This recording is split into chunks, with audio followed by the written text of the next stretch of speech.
Ryo-Kata Oshi shows how you can take advantage of the way your opponent pushes down on your shoulders from behind to grab his right wrist and counterattack.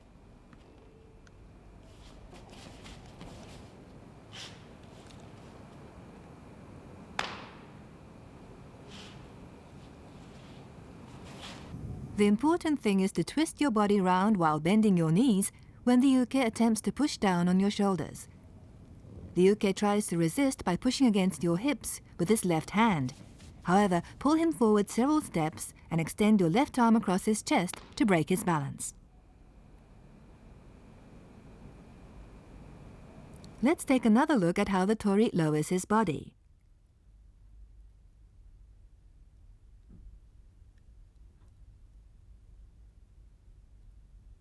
Notice the timing and the way he grabs the uke's hand. The uke tries to maintain his balance by pressing his left hand against the tori's hips.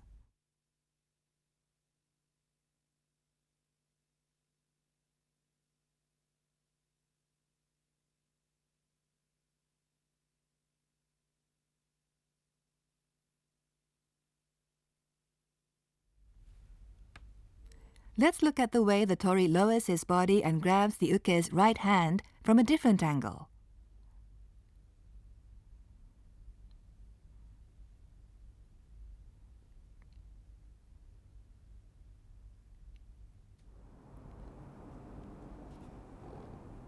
The tori takes the uke's right hand with his left, then right, then left again.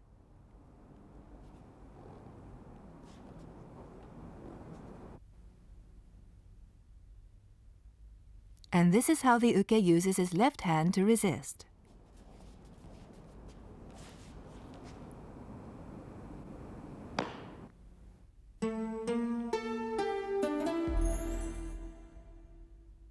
A common mistake made by the tori is to twist his body after bending his knees. It's difficult to bend your knees and twist at the same time, but it's important to master the correct movements.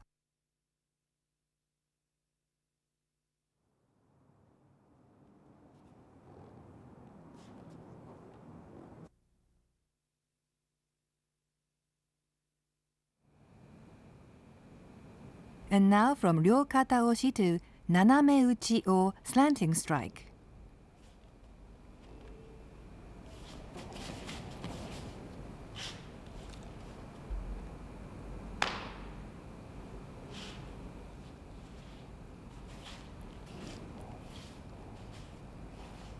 In Naname Uchi, the uke attempts to strike the uto with the knife edge of his hand.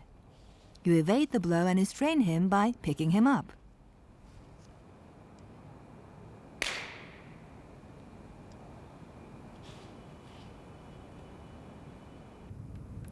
The uke attempts a slanting strike from the right, aiming right at the uto.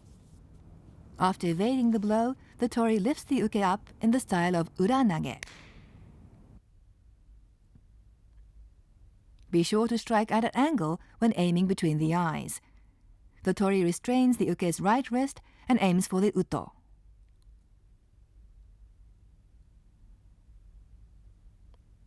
After battling each other, the tori lifts the uke up in the style of uranage.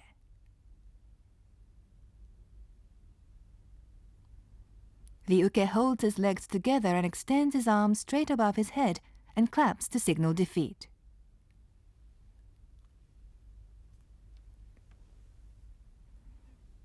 Notice how the uke delivers an accurate strike at the uto and how the tori responds.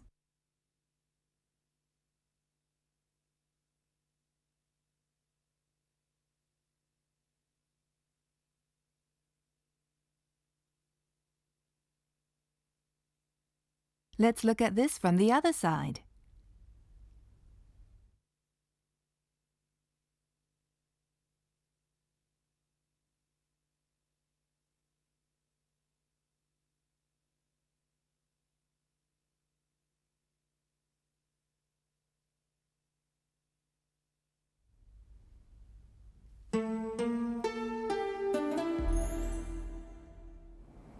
The uke is striking at the tori's temple instead of the uto.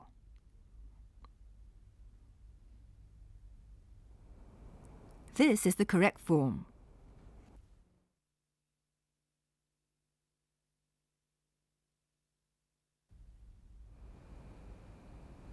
And now from naname-uchi to the fourth technique in set 2, katate dori or single hand seizure.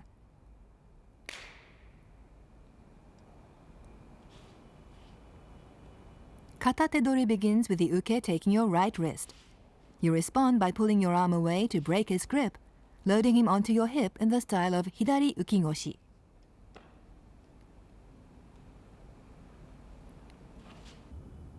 Restrain the uke's left arm and go into hidari ukigoshi.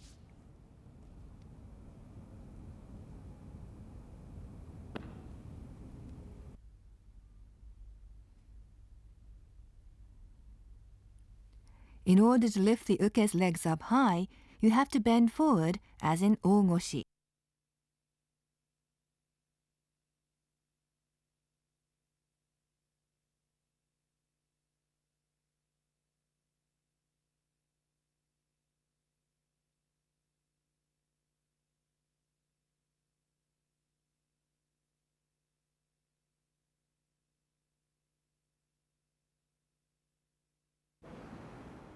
Notice how the tori frees his wrist and watch his feet.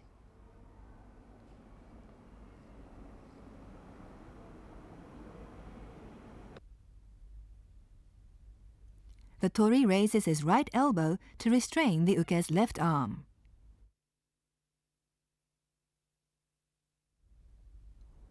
Watch how the tori steps forward to the left with his right foot and how he uses his arms to execute the hip throw.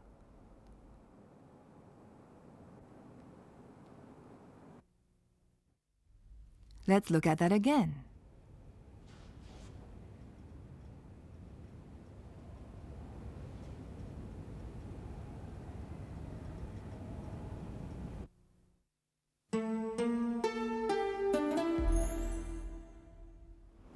The tori hasn't restrained the uke's left arm. The tori has to use his right elbow effectively.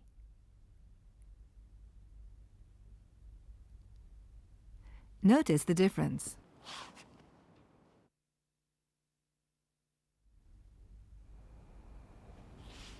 And now from katate dori to katate age or single hand raising.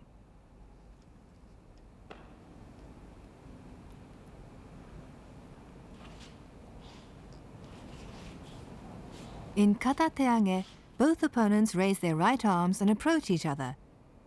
Just before they collide, the tori turns his body and restrains the uke.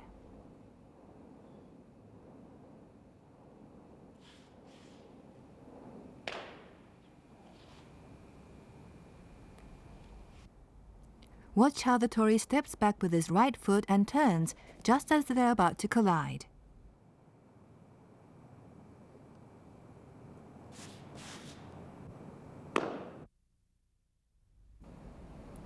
Both raise their right arms together, palms forward, and come up on their toes. As they're about to collide, the tori steps back with his right foot and turns to the right. He then bends the uke's body to the right, then left. And finally, he breaks his balance to the rear. The tori must make sure not to bend sideways. The tori avoids the uke's right hand, turns, and bends the uke's body to the right and then left. He then catches the uke's right wrist, takes a step back and breaks his balance.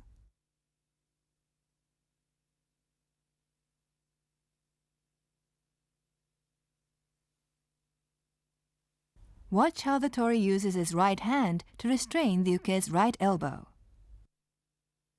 The fingers should be pointing down.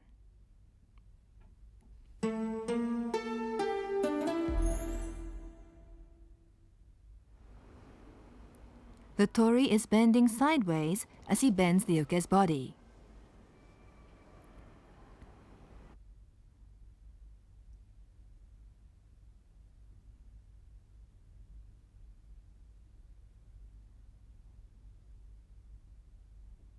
The tori's trunk must remain straight.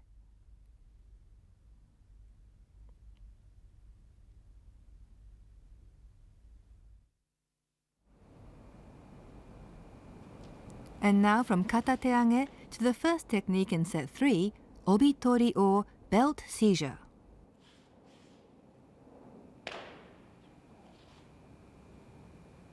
Obitori begins with the uke trying to take hold of the tori's belt from the front. The tori catches the uke's left arm, and after meeting some resistance, he restrains him with a hidari ukigoshi.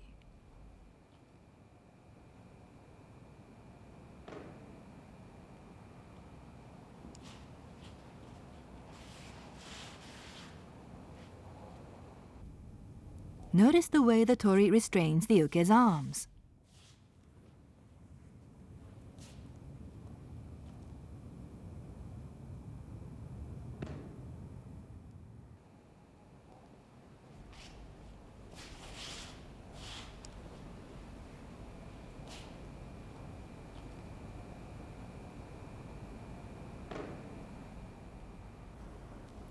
Let's look at the process of attack and defense.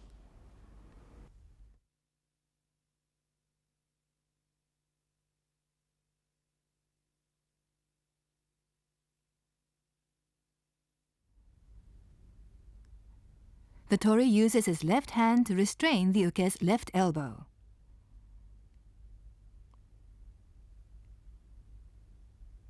Here's how the uke counters the tori's attack.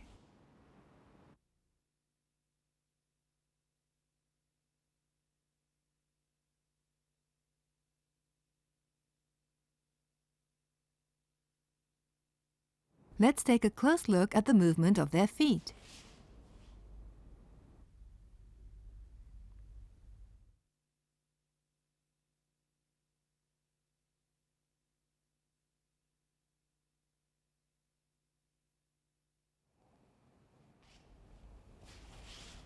The uke pats the tori's right hip to signal defeat.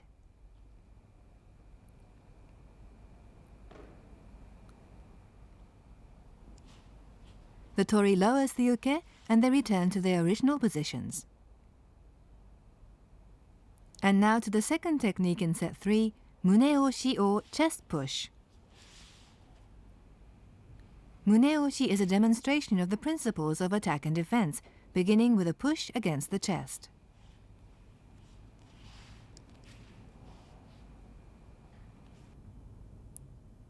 After the uke attacks and the tori counters with a chest push, the tori pulls his right shoulder back and turns around in a complete circle, forcing the uke to do the same.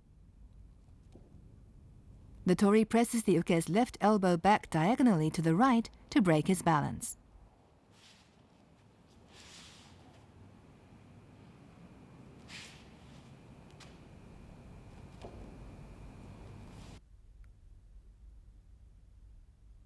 Let's take another look at how the uke pushes against the tori's chest and how the tori responds.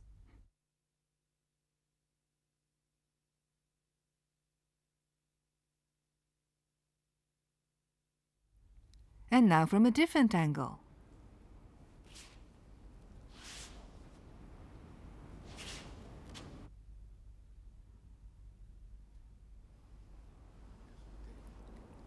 Take special note of the tori's hands.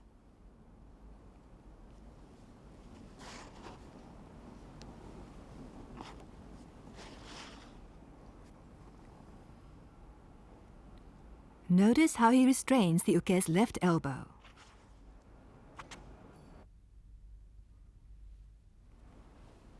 Let's look at the action from the other side.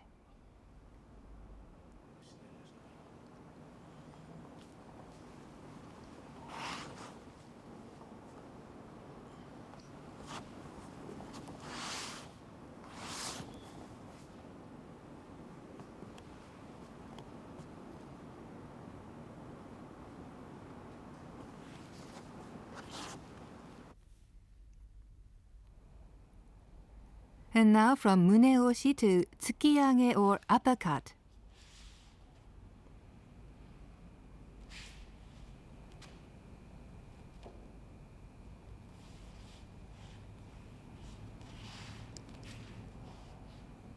Tsukiage begins with the uke aiming an uppercut at your chin with his right fist. You evade this and trap his right arm in the style of ude garami.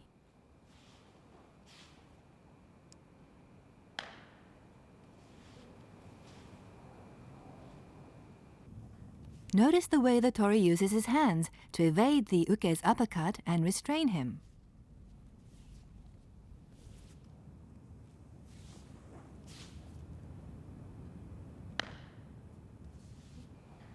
The uke raises his right arm, hand open, and clenches his fist as he swings his arm down for the uppercut. When applying udengarami, the tori steps forward with his left, then right, to break the uke's balance to the rear. In the uppercut, the uke should aim the front of his fist at the tori's chin.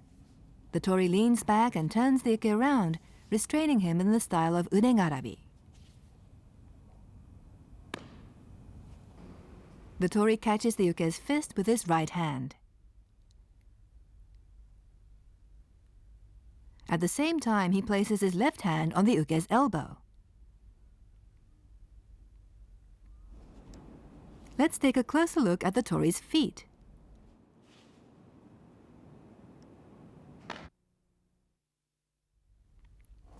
He moves forward with his left, then right, to control the uke.